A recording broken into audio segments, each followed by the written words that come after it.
এই যে শুনছো, ওঠো চাটা খেয়ে নাও। এই নাও। কিরে সোনামা, তুই শুভমকে প্রণাম করলি না? তোকে বলেছি না প্রতিদিন সকালবেলা হাজবেন্ডকে প্রণাম করে কাজ শুরু করবি। আমি এখানে আজকে না থাকলে তো জানতেই পারতাম না যে তুই এটা করিস না। উফ মা, তুমি এখনো কোন যুগে পড়ে আছো বলো তো? আর আমি ওকে প্রণামই বা কেন করতে যাব? এখন ছেলে আর মেয়ে সমান সমান।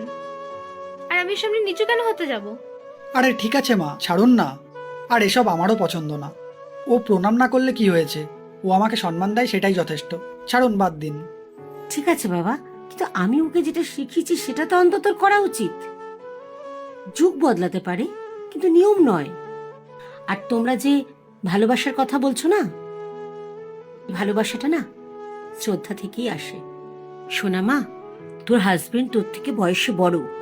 আমি কাল যখন এসেছি ও কিন্তু আমাকে প্রণাম করেছে। কেন বলতো?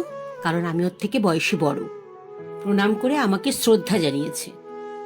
আর তুই তো জানিস আমি যথেষ্ট মডার্ন, কিন্তু আমিও তোর বাবাকে প্রতিদিন প্রণাম করি।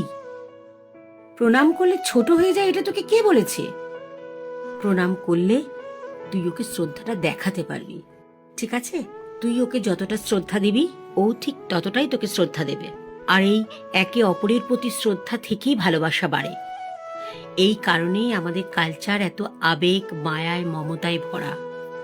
যতই মডার্ন হয়ে যাস না কেন, নিজের সংস্কৃতি ভোলা উচিত নয়। থ্যাংক ইউ মা। একটা মায়ের শিক্ষায় তার ছেলে মেয়ে বড় হয়, মানুষের মতো মানুষ হয়।